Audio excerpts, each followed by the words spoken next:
नमस्कार parents and my dear students.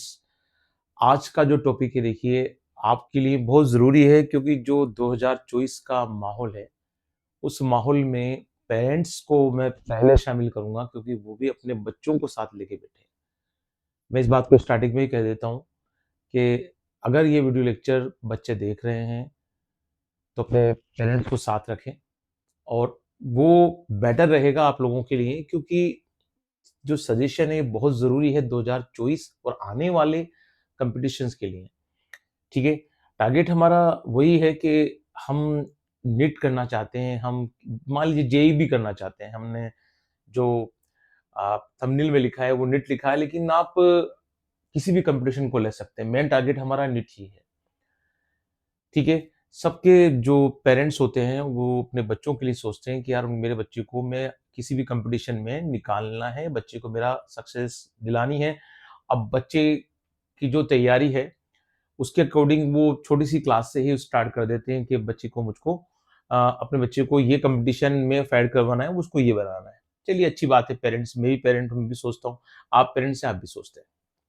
Main target हमारा जो है जिस की पॉइंट को हमको डिस्कस करना है, उस की पॉइंट पर आते हैं। की पॉइंट है कि भाई हम लोगों को जो हमारा मेन टारगेट होता है और वो टारगेट मेन हमारा क्या है कि हम लोगों को 11-12 की जो स्कूलिंग है उसे या उससे पहले की भी स्कूलिंग मान लेते हैं हम, वो स्कूलिंग वर्सेस नीट की जो तैयारी करानी है। सिंपल मैं कर देता हूँ इस बात को कि सपोज कीजिए मेरा बच्चा है और मैं चाहता हूँ कि वो डॉक्टर बने क्योंकि नीट की बात करें तो हम डॉक्टर पे एक जगह पर कॉन्सेंट्रेट हो जाते हैं। तो अब मुझे किस क्लास से उसको स्टडी कराना चाहिए? ठीक है? आपको ये बातों को मैं डिस्कस कर रहा हूँ, उससे पहले मैं बहुत ज़िम्मेदारी से ये टॉपिक को लिया हूँ और इस टॉपिक को बड़े ज़िम्मेदारी के साथ में फैक्ट्स के साथ आपको डिस्कस करूँगा। तो क्या मुझे क्लास 8 से ही डिसाइड करके बच्चों को वहाँ आके तैयारी कराना चाहिए? और ऐसे संस्थान या ऐसी सिटी में भेज देना चाहिए मेरे 8th क्लास के बच्चे को या 6th क्लास के बच्चे को ताकि वो आगे जो है नेट क्रैक कर ले? ठीक है, एक तो सोच ये हो जाती है। अब पेरेंट्स तो बच्चों के लिए अच्छा ही सोचते हैं।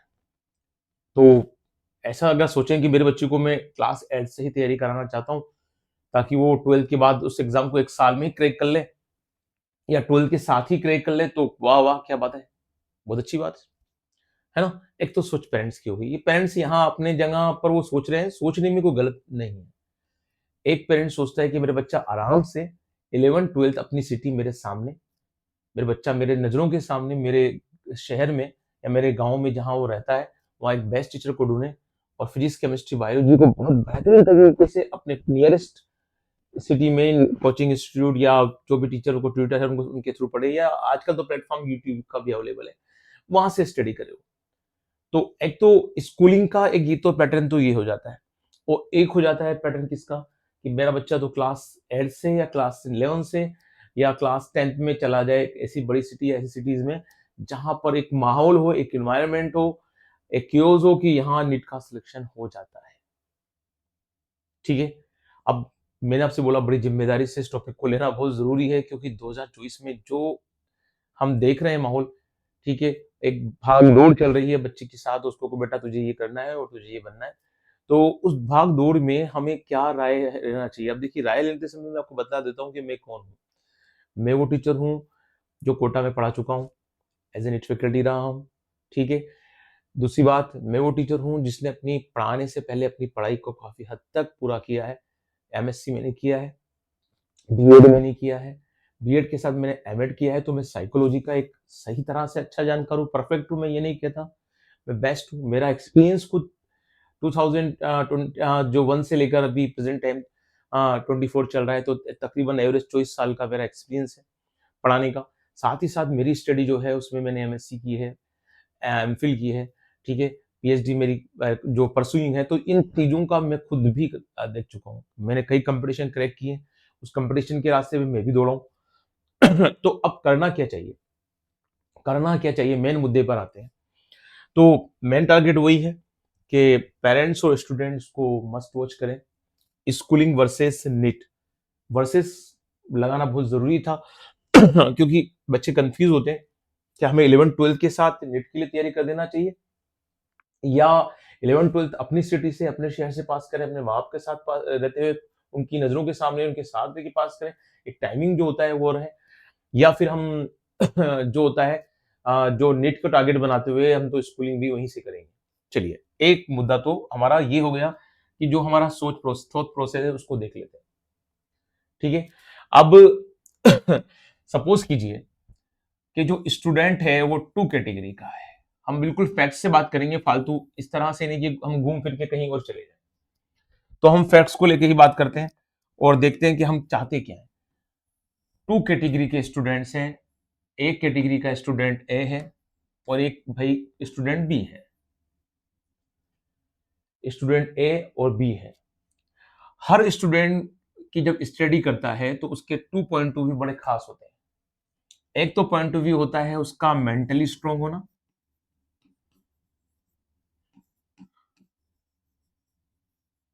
और एक उसका स्टडी पैटर्न। देखिए, मैं बिहेवियर की बात कर रहा हूँ बच्चे की। अच्छा, बच्चा किशोर अवस्था में है, इस बात को आप सब जानते हैं। और किशोर अवस्था जो है ना? उस किशोर अवस्था में बच्चे को साथ जो कंडीशनें होती हैं, वो हम सब साइकोलॉजिकली जानते हैं। ये 12 ईयर की एज के साथ की स्टेज है। एडोलेसेंस बोलते हैं इसको, तो उस साथ की जो स्टेज है, उस पे हम कॉन्संट्रेट करते हैं। बच्चा पढ़ने में बहुत अच्छा है, और उसका स्टडी पैटर्न से भी पेरेंट्स और उसके आसपास के माहौल वाले बोलते हैं कि वेरी गुड, मेरा बच्चा तो बहुत बढ़िया है, साहब इसको आप डॉक्टर बनाना या जेई में भेजना और बच्चे बहुत स्ट्रांग होगा। Type A category. अब टाइप ए कैटेगरी का बच्चा अगर है, वो है तो, और उसको टीचर्स या उसके नियरेस्ट सिटी में जो कोचिंग है, ठीक है, जो उसके नियरेस्ट सिटी में जो कोचिंग है वो उसको मिल जाती है।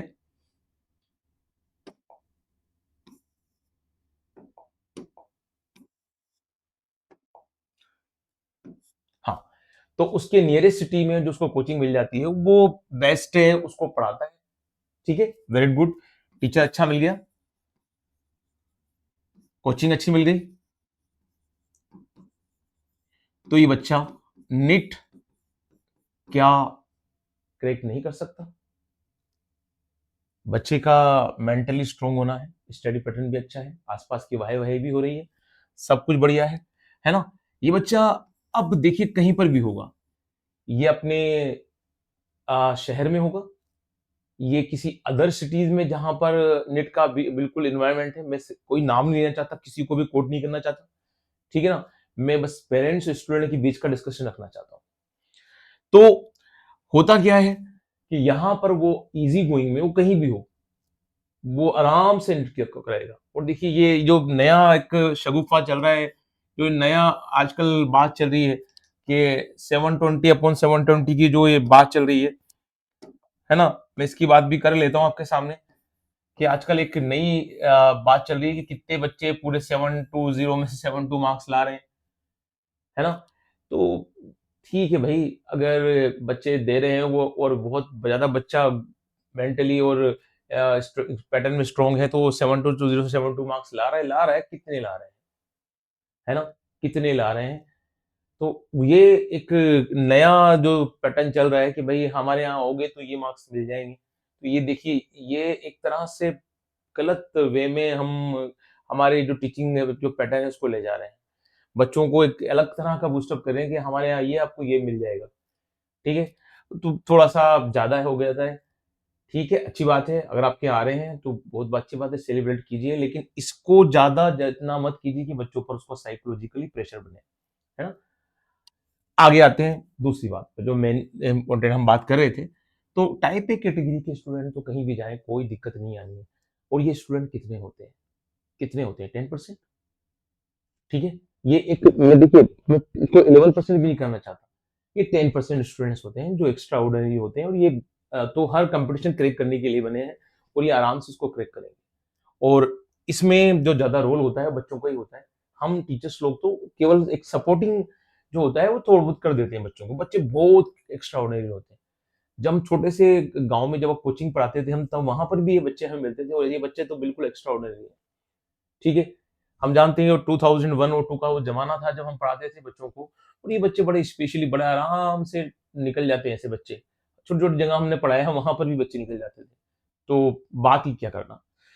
ठीक है, अब आते हैं मेन कैटेगरी पर। ज़्यादातर पेरेंट्स ध्यान दीजिए कि हमारे बच्चे बी कैटेगरी के बच्चे हैं। इस बी कैटेगरी में क्या है, हम बात कर रहे हैं जो बी कैटेगरी की हम बात कर रहे हैं, इस बी कैटेगरी में क्या है? क्योंकि मेन तो हमारे लिए ये बी कैटेगरी है, ठीक है? तो अगर हम बात करें इस बी कैटेगरी की, तो इसमें क्या है? इसमें वो बच्चे हैं जो हो सकता है कि मेंटली स्ट्रांग हो, लेकिन स्टडी पैटर्न उनका बार-बार चेंज हो जाता हो,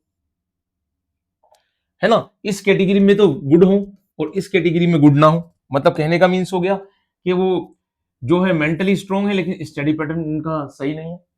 इसका उल्टा भी हो सकता है, वाइस वर्सा भी हो सकता है कि स्टडी पैटर्न बहुत बढ़िया है, लेकिन मेंटली इतना स्ट्रांग नहीं है, ठीक है? क्योंकि ये तो जो एक कैटेगरी इसमें दोनों बच्चे अच्छे थे। भाई बच्चा क्या होता है, बहुत दिमाग से बिल्कुल ढंग से अच्छा तैयार होता है, लेकिन वो पढ़े कैसे उसको नहीं मालूम होता। मेरा सीधा स्टडी पैटर्न पे कॉन्सेंट्रेट करने का यही तरीका है ना? कि वो बच्चा क्या कर रहा है और उसका पढ़ने का तरीका कैसा है। तो वो बात पे अगर अगर बच्चे का मेंटली स्ट्रांग है और स्टडी पैटर्न खराब है, तो उसको एक बेहतर कोचिंग, बेहतर सजेशन, बेहतर ट्यूटर ज़रूर चाहिए, ठीक है? सब कुछ बेस्ट होना चाहिए। और अगर वो मेंटली स्ट्रांग नहीं है, अगर वो मेंटली स्ट्रांग नहीं है, इतना अच्छा नहीं है, लेकिन वो स्टडी बिल्कुल किसी अच्छा टीचर मिल गया, उसको अच्छी राय मिल रही है, बढ़िया हो रहा है, वो सबको भी लगता है कि मेरा बच्चा तो यार नॉर्मल है, देखते हैं क्या करता है, भेज तो देते हैं हम पढ़ने के लिए, होगा जो देखा जाएगा, ठीक है?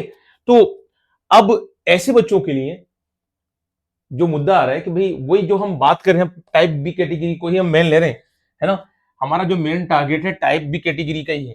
अब जो बी कैटेगरी के बच्चे हैं, ठीक है, इन्हीं को हम लोग स्कूलिंग वर्सेस जो बात कर रहे हैं कि भाई नीट इसके साथ दोनों कराएं या नहीं कराएं।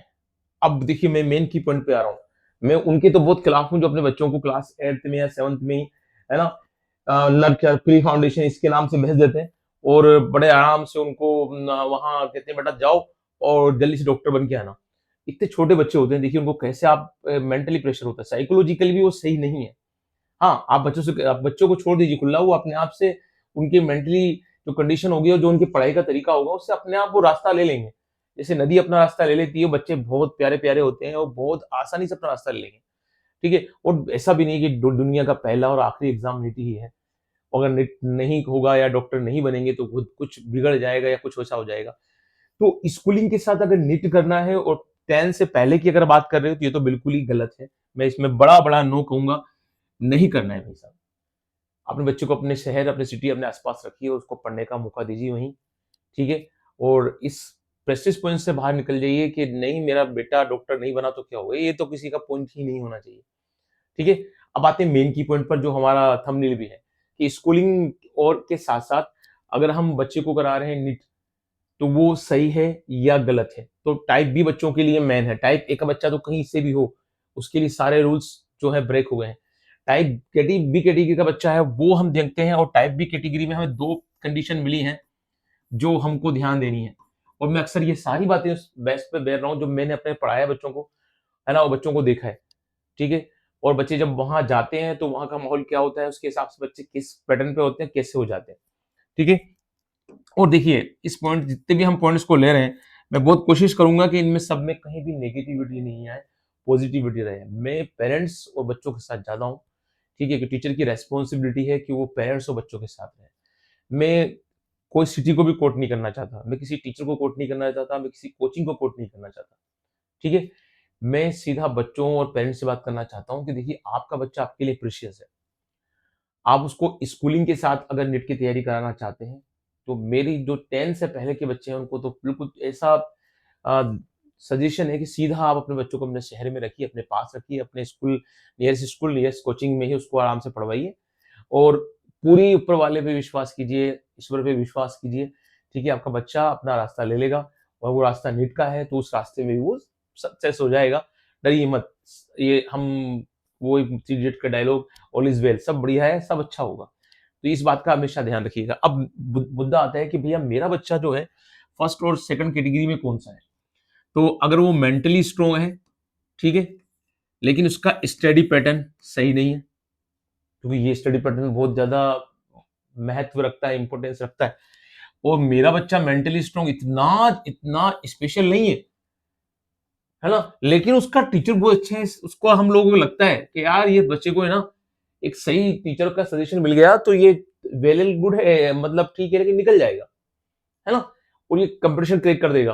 क्योंकि बहुत सारे बच्चे मैंने देखा है जो टॉप क्लास बच्चे नहीं होते लेकिन नीट को क्रैक करते, टॉप क्लास बच्चे नहीं होते नीट को क्रैक नहीं कर देते हैं, तो ये कहां से होता है। अब इसी बात को मैं डिस्कस कर रहा हूं आप लोगों से, क्योंकि अब इस पर बहुत ज्यादा ध्यान लगाने की जरूरत है आप लोगों को, ठीक है। और मैं वापस आपको रिवाइज कर रहा हूँ, ये सब चीजें मैं अपने एक्सपीरियंस के अकॉर्डिंग देख रहा हूँ। एक छोटा सा मैं एग्जांपल दे देता हूँ इस बात को रोककर। देखिए, मैं कोटा में रहा हूँ, यहाँ सिटी का नाम मैं लेना चाहता हूँ, और मैं कोटा के बाहर भी रहा हूँ, मैं जरा बिल्कुल नियरेस्ट कोटा के पास ही रहता हूँ, और कोटा में भी मेरा मकान है, वहां पर भी रहा हूँ। तो एक बार मैं बाहर किसी सिटी में था, और प्रैक्टिकल लेने जाता था, केमिस्ट्री प्रैक्टिकल लेने में गया था। कई बार मैं केमिस्ट्री प्रैक्टिकल लेने कोटा गया हूँ। अब होता क्या है, बच्चा वहां जिस भी स्कूल में रजिस्टर्ड होता है वो प्रैक्टिकल देने आता है, ठीक है। अब प्रैक्टिकल में उसे सिंपल सी, क्योंकि मैं बायो के साथ केमिस्ट्री भी पढ़ाता हूँ और मैंने दोनों में एमएससी कर रखी है, और दोनों में मैं अपने आप को सही मानता हूँ कि मैं अच्छी स्टडी करा सकता हूँ। तो मैं बच्चों से केमिस्ट्री प्रैक्टिकल में मैंने वाइवा लेना स्टार्ट किया, और वाइवा में मैंने सिंपल सिंपल क्वेश्चन पूछना चालू किया। मैं ये मान के चलता हूँ कि जब आपका कोई इंटरव्यू होता है या वाइवा होता है, बच्चे डरते हैं, ठीक है, ये मैंने अपनी तरफ से दे दिया है। Simple simple question. ये बच्चे कौन से हैं? ये बच्चे वो हैं जो क्लास 9 से या क्लास 11 से नीट की प्रिपरेशन कर रहे हैं, या जेई की प्रिपरेशन कर रहे हैं, क्योंकि इस टाइम पर मैं जिन बच्चों का वाइवा ले रहा हूं वो कौन से हैं? केमिस्ट्री के हैं। तो दोनों ही बच्चे कोट करेंगे इसमें। अब होता क्या है कि इन बच्चों का जब आप वाइवा लेते हो तो इनको बेसिक्स भी नहीं मालूम होते। मैं मान लेता हूं कि 10% 20% बच्चों पर साइकोलॉजिकली प्रेशर है, वो प्रैक्टिकल देने आ रहे हैं, लेकिन इनका प्रैक्टिकल ही नहीं कराया गया, ठीक है। इनका प्रैक्टिकल में इनको कुछ मालूम ही नहीं है। प्रैक्टिकल फाइल रेडीमेड बनी हुई है, वो पैसा इतना खर्च करने को तैयार है कि वो प्रैक्टिकल फाइल भी खरीद के ले आते हैं। कई बार तो उसी दिन प्रैक्टिकल फाइल, अच्छा प्रैक्टिकल फाइल की भी इंस्टीट्यूट है वहां पर, तो वो इंस्टीट्यूट से प्रैक्टिकल फाइल ले लेते हैं और वहां से खरीद के वहां हम उसको दे देते हैं। प्रोजेक्ट वगैरह सब तैयार रहता है, सब रेडीमेड का जमाना है। तो चलो चलो ठीक है, सब ये बातें मान लेते हैं, बहुत अच्छी है। मेन मुद्दे पर आते हैं, बच्चे को बेसिक नहीं आते केमिस्ट्री के, बच्चा बेसिक्स भी नहीं बोलता है। और ये बच्चे, अगर मान लीजिए, अगर हम सपोज कीजिए 250 बच्चों का प्रैक्टिकल लेने गए हैं, और 250 के बच्चों में अगर ये बच्चे 100 भी हैं तो भी मान लेते हैं, लेकिन 100 से भी ज्यादा बच्चे होते हैं।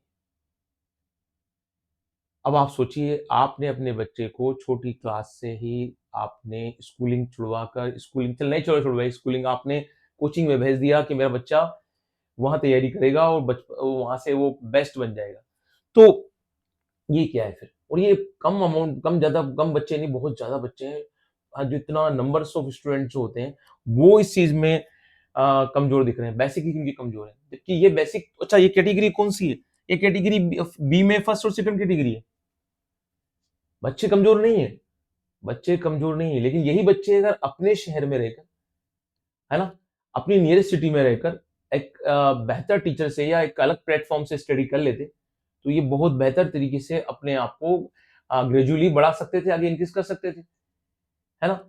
अब ये बच्चे क्या होते हैं कि इनका साइकोलॉजिकली जो हाल है, जो माहौल है, जो देख रहे हैं, आपने इन्वायरमेंट तो दे दिया, आपने सोचा कि नीट के इन्वायरमेंट वाले माहौल या सिटी या शहर में भेज देते हैं, ठीक है, लेकिन वहां वो वैसा तो परफॉर्मेंस नहीं कर रहे हैं ना, वैसी तो उसकी कंडीशन नहीं है। तो हम अब क्या बोलेंगे इस कंडीशन में, हम क्या समझेंगे इस कंडीशन में? तो बात तो ये समझ में आती है कि हमने जो स्टेप ली, स्कूलिंग के साथ ही बच्चे को नीट की तैयारी कराना, है ना, वो ज्यादा सक्सेस तो नहीं हो रही है। अगर टाइप ए कैटेगरी है तो वेरी गुड, फिर तो सब कुछ ही अच्छा है। लेकिन टाइप बी कैटेगरी में फर्स्ट और सेकंड कैटेगरी का बच्चा है, तो उसके लिए तो भाई साहब भी तो बहुत गलत बात हो गई। तो अपन लोगों को ये बात ध्यान देनी है ना, हम लोगों को ये बात ध्यान देनी है कि अगर हम डिस्कस कर रहे हैं इस पॉइंट को लेते हुए कि हमारा बच्चा अगर टाइप बी कैटेगरी का है तो उसके साथ क्या किया जाए। अब देखिए यहाँ पर मेंटली स्ट्रांग है, स्टडी पैटर्न कमजोर है, और यहाँ मेंटली स्ट्रांग नहीं है, स्टडी या जो है स्टडी पैटर्न सही है उसका।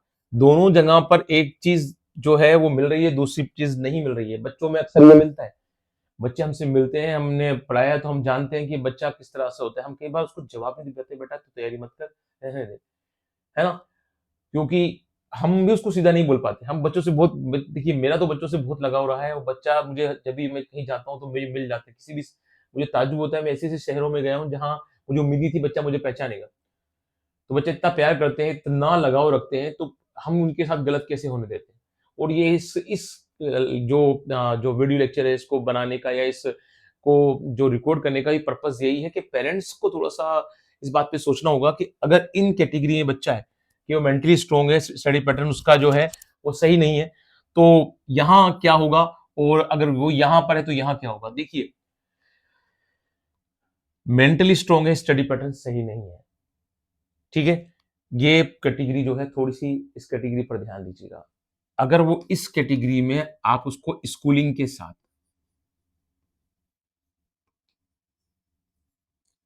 निट कराते हैं तो बेटर है। बहुत खास बात है, मैं ऐसा क्यों बोल रहा हूँ, बात को समझिएगा। बच्चा मेंटली स्ट्रांग है, उसका स्टडी पैटर्न बिगड़ा हुआ है। अगर वो 11-12 के साथ तैयारी करेगा तो वो जल्दी से उस लाइन में आ जाएगा। कई बार हमें लगता है यार बच्चा है ना बहुत अच्छा दिमाग से तो, लेकिन यार पढ़ता नहीं है यार, इसको माहौल नहीं मिल रहा।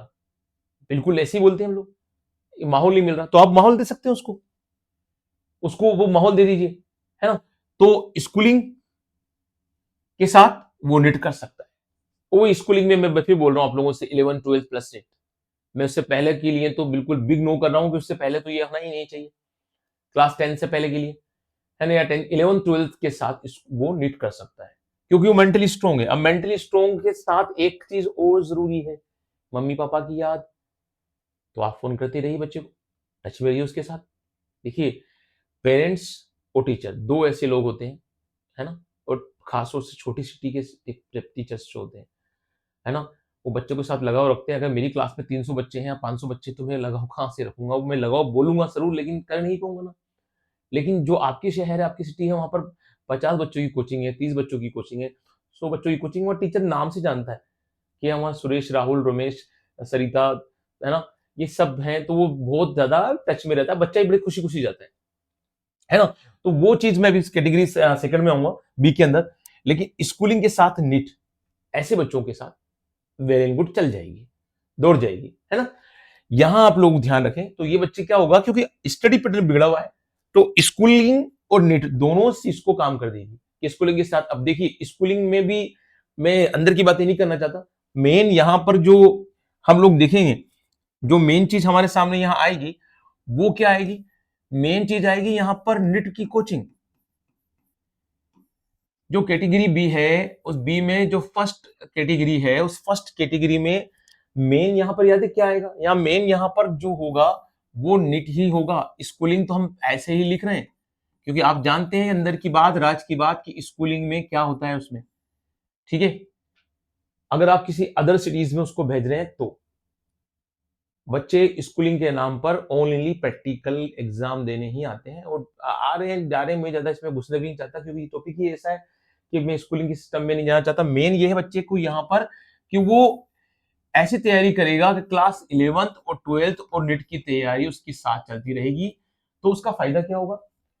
उसका बेनिफिट ये मिलेगा बच्चे को कि टाइप बी कैटेगरी में बच्चा हमारा फर्स्ट कैटेगरी का है, मेंटली स्ट्रोंग है, स्टडी पैटर्न बिगड़ा हुआ है ना। तो क्या होगा, उसको जो नीट की कोचिंग होगी, जो स्कूलिंग के साथ कर रहा है, वो क्लास बच्चा, हमारा बच्चा कौन सी में, या तो 11th क्लास में है या 12th क्लास में, और उसके साथ वो नेट की तैयारी कर रहा है, वेल एंड गुड से चलता रहेगा, अच्छी बात है। यहाँ दिक्कत नहीं आने वाली है, और बच्चा आराम से आगे बढ़ जाएगा। लेकिन अब आते हैं हम नेक्स्ट कैटेगरी में, जो टाइप बी की सेकंड कैटेगरी है ना। टाइप बी की सेकंड कैटेगरी को हम लोग लेते हैं, और टाइप बी की जो सेकंड कैटेगरी है उसमें बच्चे के साथ क्या है। अब जो टाइप बी में बच्चा सेकंड कैटेगरी का है, इसमें हमने क्या बतलाया था, हमारा बच्चा जो है वो मेंटली स्ट्रांग इतना अच्छा नहीं है, ठीक है। लेकिन उसका स्टडी पैटर्न जो है वो ठीक है। इसको सरल सिंपल लैंग्वेज में बच्चे क्या बोलते हैं, पेरेंट्स क्या बोलते हैं, है ना? मैं पहले पेरेंट्स पे आता हूँ, पेरेंट्स बोलते हैं कि यार मेरा बच्चा पढ़ने में बढ़िया है ना? लेकिन यार उसको है ना दिमाग इतना उसका नहीं है, बस ठीक है वो जितना पढ़ लेता है, पढ़ाई में वो जिसको एक बार याद करा दो कर लेगा, लेकिन यार इतना इंटेलिजेंट नहीं है, बस पढ़ लेता है। ठीक है? ये बच्चे आपको जनरली देखो अपने माहौल में मिलते हैं। पहली कैटेगरी की तो मैंने बतला दिया, इस कैटेगरी में मिलता है माहौल। अब ये जो कैटेगरी है सेकंड, अब यहाँ तो देखिए बच्चों के साथ प्रॉब्लम क्या है, ये बच्चा अलग-अलग तरह से आपको मेंटली स्ट्रांग ना होने के लिए बतलाएगा। ये अकेला नहीं रह सकता, इसको पेरेंट्स के साथ चाहिए, इसको याद आती है, ये इमोशनल है ना? अब मैं ऐसा नहीं बोलता कि इमोशनल पर्सन मेंटली स्ट्रांग नहीं होते, देखिए वो फिर अलग बातें होती हैं बहुत सारी, है ना? तो उस पॉइंट्स पे हम नहीं जाते, ये इमोशनल है, ठीक है? ऐसा नहीं है कि मेंटली स्ट्रांग नहीं है तो कोई कैलकुलेशन नहीं कर पाता या पढ़ नहीं पाता। मैं इतनी बात नहीं करना चाह रहा हूँ, लेकिन हमने सिंपल लैंग्वेज में बोल दिया है कि यार हमारा बच्चा ठीक पढ़ लेता है ना? पढ़ाई में लगा हुआ भी रहता है, अच्छा स्टडी कर लेता है, उसको टीचर्स की बात भी मान लेता है, लेकिन ऐसा नहीं लगता कि यार ये ऐसा कंपटीशन क्रैक कर पाएगा, है ना? तो इमोशनल है बच्चा, बच्चे को आपका साथ चाहिए, वरना बच्चा अकेले तो कुछ नहीं करना, ठीक है? और हम बात कर लें जो है रहता है बच्चे के साथ, तो बच्चे के साथ क्या चीज़ होती है कि एक जब हम तैयारी करते हैं ना, तो तैयारी करने के साथ है ना, चाहे वो टाइप ए कैटेगरी हो, टाइप बी में फर्स्ट हो और सेकंड हो, तो थॉट्स प्रोसेस जो होता है ना, हमारा जो थॉट होता है वो बहुत चलते हैं दिमाग में। आप सब बच्चे अगर इसको देख रहे होंगे वीडियो लेक्चर को, तो आपको समझ में आ रहा होगा कि बहुत थॉट चलते हैं हमारे दिमाग में, हम पढ़ने में कैसे भी हों, है ना? ऐसा हो जाएगा तो ऐसा हो जाएगा, वैसा हो जाएगा तो ऐसा हो जाएगा, वैसा हो जाएगा तो ऐसा हो जाएगा, और उस टाइम पर हमको सपोर्ट चाहिए। एक सपोर्ट चाहिए हम लोगों को कि यार कोई बिल्कुल ऐसा जिसको पेरेंटिंग कर दे हमारी। अब हमारे पास पेरेंट्स ही नहीं है। हमें तो इस टाइप जो बी की सेकंड कैटेगरी के अंदर आ रहे हैं हम, वहाँ तो फिर हमारी तो हालत और बुरी होनी है, ठीक है? अब तो हम करें क्या? हम बाहर निकल जाएँ, हम घूमने चले जाएँ, ठीक है? हम बातें कर लें, हम फ़ोन पे बातें कर लें, ये प्रोसेस हम कितना कर सकते हैं? अगर मान लीजिए हमने खूब सारी बातें भी फ़ोन पे कर ली या मोबाइल भी खूब चला लिया हमने या घूमने भी खूब चले गए, तो और हमको ऐसा लगेगा अंदर से क्या कि हम तो यार पाप कर दिए। हम पाप कर रहे हैं, तो पढ़ना चाहिए और हम लोग ऐसे घूम रहे हैं। तो सबसे ज़्यादा बहुत कन्फ्यूज़िंग कैटेगरी बी सेकंड है, बी की सेकंड।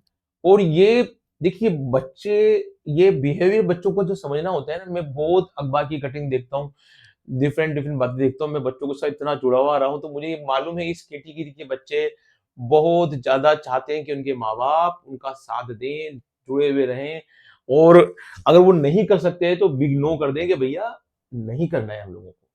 लेकिन अगर फिर भी हम तो देखो पॉजिटिव चल रहे हैं, मैंने स्टार्टिंग में कहा था कि हम यहाँ एंड तक भी हम कोशिश करेंगे कि हम पॉजिटिविटी को पकड़े रखें, क्योंकि टॉपिक भी नेगेटिविटी में बार-बार चला जाता है। तो बार-बार नेगेटिविटी को छोड़कर उसको डालते हैं और पॉजिटिविटी को अंदर लाते हैं हम वापस। तो फिर हम पॉजिटिविटी पे आते हैं। हम ये बात करें कि अब इस कैटेगरी का बच्चा स्कूलिंग के साथ निट करे या ना करे? तो देखिए इसका साइकोलॉजिकली जवाब है, आपका बच्चा अकेला नहीं रह सकता, इमोशनली है, मेंटली इतना स्ट्रॉन्ग आपको लगता नहीं है, तो उसकी उम्र अभी बढ़ रही है ना? और देखिए मैं हिंदी में बोलता हूँ, जो किशोरावस्था होती है, ये 12 से 18 साल के तूफानों का काल होती है ना? इसे कहते हैं पीरियड ऑफ स्टॉर्म्स। तो जो हम साइकोलॉजी के अकॉर्डिंग बोलते हैं, बच्चों के दिमाग में इतने विचार आते हैं, इतने थॉट्स आते हैं, वो ऐसा कर लूँ, वैसा कर लूँ, मैं ये बन जाऊँ, मैं ये कर जाऊँ, मेरे यहाँ सवाल ये उठता है ना? तो अब उसको अब बड़ा हो रहा है, इसको साथ की ज़रूरत होती है, और वो साथ अब पेरेंट्स के बेहतर कोई नहीं दे सकता। हम टीचर्स जो होते हैं, मैंने कहा छोटी क्लास के जो टीचर्स होते हैं, वो सब बच्चों को नेम से जानते हैं, वो डाँटते हैं, मुस्कुराते, सेलिब्रेशन करते रहते हैं। लेकिन एक बहुत बड़ी कोचिंग क्लासेस में ये पॉसिबल नहीं हो सकता। टीचर इतने बच्चों से साथ इंटरेक्ट कर सके, है ना? One by one, name by name, ठीक है? जो साइकोलॉजी की जो रूल्स होते हैं, वो सारी धज्जियाँ उड़ जाती हैं उसके उस टाइम पर तो। तो मेन चीज़ ये है कि अब मेंटली स्ट्रॉन्ग बच्चा हमारा ठीक है, और साइंस उसकी जो स्टडी पैटर्न है वो अच्छा है, तो हमको लगता है यार इसका बच्चे का स्टडी पैटर्न अच्छा है। तो अब क्या किया जाए? ऐसे बच्चों को पेरेंटिंग की ज़रूरत होती है। ऐसे बच्चों को पेरेंटिंग की ज़रूरत होती है, और वो ऐसे बच्चे जो होते हैं ना, अब उनके साथ क्या रहना चाहिए, उनके साथ ये रहना चाहिए कि आप उनको अपनी सिटी में, जो आपकी जो सिटी है, मैं इसको क्लियर करता हूँ, मेन चीज़ पे आता हूँ।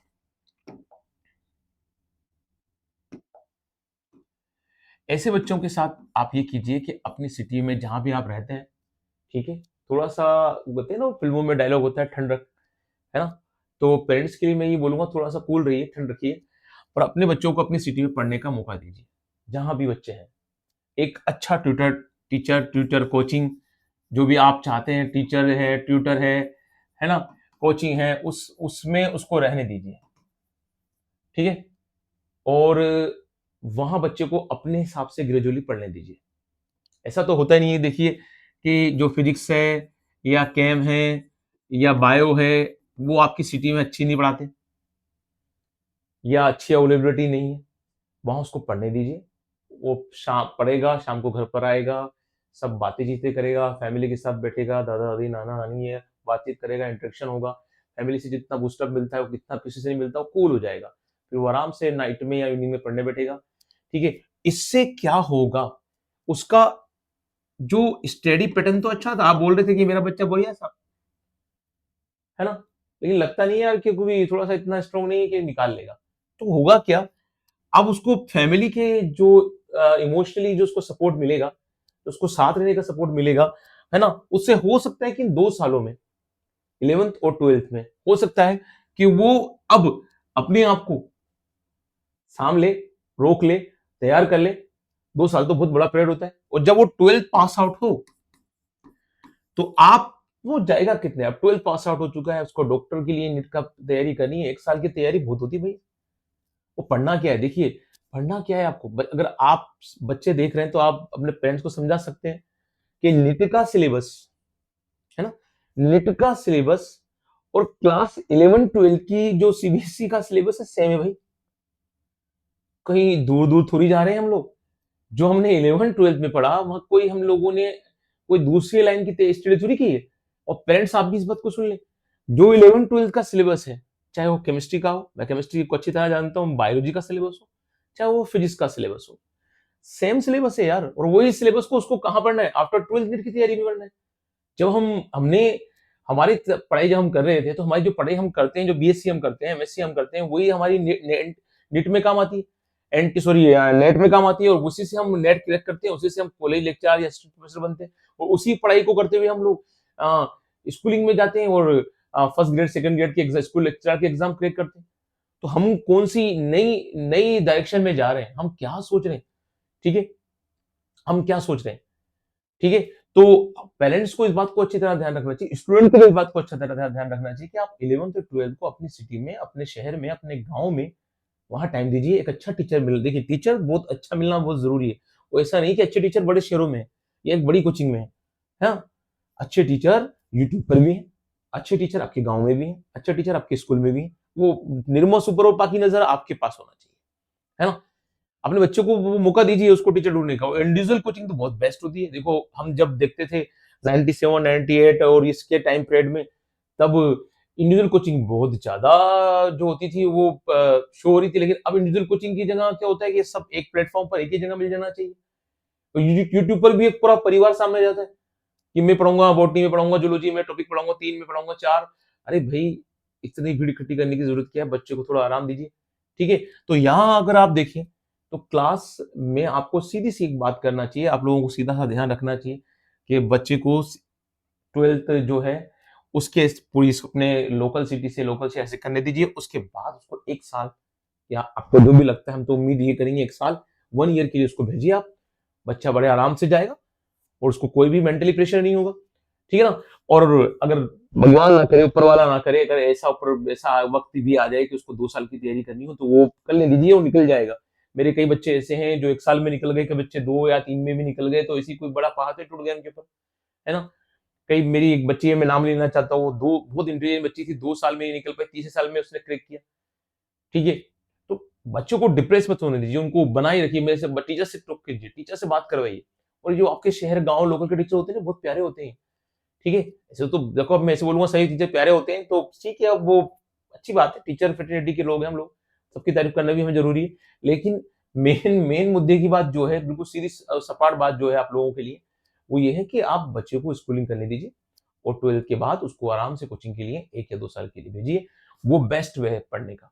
और इस वे से देखिए पुराने टाइम से आज तक भी ऐसे बच्चे निकल रहे हैं, वो बेस्ट कर रहे हैं। उसको क्लास 8 से प्लीज़ हाथ जोड़ के निवेदन है, उसको ऐसे ना कीजिए कि क्लास ले 8 से उस बच्चे के लिए उस पर प्रेशर डाल दीजिए कि वो नीट करेगा, नीट क्रैक करेगा या जेईई करेगा। ये सही तरीका नहीं है। तो अब टाइम आ गया है कि बाइंड अप करने का टाइम आ चुका है। तो हम हम अगली बात करें इस चीज़ को बाइंड अप करने के लिए कि भई अब हम किस कंक्लूज़न पे पहुँचे हैं। तो स्कूलिंग वर्सेज़ जो नीट है उसमें हम पहुँच गए हैं टाइप ए कैटेगरी के लिए वेल एंड गुड सब कीजिए, मस्त रहिए, स्वस्थ रहिए। टाइप बी कैटेगरी जो है उस कैटेगरी में फर्स्ट कैटेगरी जो है उस फर्स्ट कैटेगरी की भी मैं इन्फॉर्मेशन दे चुका हूँ। आप स्कूलिंग के साथ उसको नीट करा सकते हैं। लेकिन टाइप जो बी कैटेगरी में सेकंड कैटेगरी के बच्चे हैं उनको रोकिए प्लीज़ उनका ध्यान रखिए, ठीक है? और ये पेरेंट्स और स्टूडेंट के बीच पेरेंट्स और जो बच्चा है उसके बीच में टॉकिंग होगी, जितनी बातचीत होगी ना वहीं पकड़ में आएगा ये, ठीक है? मेरे जब हम कोचिंग करते थे तो हमारे एक फ्रेंड है कोटा में जो साथ में साइकोलॉजी की तैयारी कराते थे और जो हमारे साथ तैयारी करते थे कॉम्पिटिशन की, मदरस उनको झूम जाती थी उनके साथ। कि हमारा बच्चा ऐसे कर रहा है, हमारा बच्चा वैसे कर रहा है, हमारा बच्चा ऐसा कर रहा है, सर बतलाइए हमें क्या करना है? तो अब वो जो बच्चे होते हैं छोटी क्लास के, वो तो हम हैं ही नहीं, तो उसकी तो हम मैं बात नहीं कर सकता आपसे। आप किशोरावस्था एडोलेसेंस वाले कंडीशन के हैं, तो आप के लिए जो चीज़ें ज़रूरी थी साइकोलॉजी के लिए बतलाई हैं मैंने। थोड़ा टाइम तो देखो लगता है, जब टीचर क्लास में होता है और जब भावना में बहता है, तो हम तो इंडियंस हैं, वैसे भी हम भावना में ही बहते हैं और भावना में ही जाने क्या-क्या कर जाते हैं। तो इतनी लंबी क्लास हुई है हो गई है, एक लंबे सजेशन हो गया है, तो आपको मेरा अपने आप को भाई, है ना, बंधु मानते हुए मेरी सजेशन को एक बार विचार ज़रूर कीजिएगा। मानना, नहीं मानना ये सब आपके हाथ में है। ये मेरा एक सजेशन था, ना किसी को मैं ड्रैग करना चाहता था, ना किसी को कुछ नाम बीच में भूल जाते हैं, तो वो थ्रू आउट चल जाते हैं, तो किसी का भी दिल दुखाना या किसी को भी दुखी करना हमारा टारगेट बिल्कुल नहीं होता। बच्चे और पेरेंट्स हमेशा हमारे लिए बहुत ही ज़्यादा सम्मानीय है। और पेरेंट्स की जो होप्स होती हैं, उन होप्स को पूरा कर दें, तो यही इस जीवन में सबसे ज़्यादा हमारे लिए सक्सेसफुल बात होगी। तो हम सब टीचर फ्रेटर्निटी यही चाहते हैं कि हमारा बच्चा सक्सेस हो, हमारे पास जो पढ़ने आए उसके लिए हम बेहतर से बेहतर काम कर सकें। तो शुभकामनाओं के साथ कि आपका बच्चा सक्सेस हो, सफल हो, किसी भी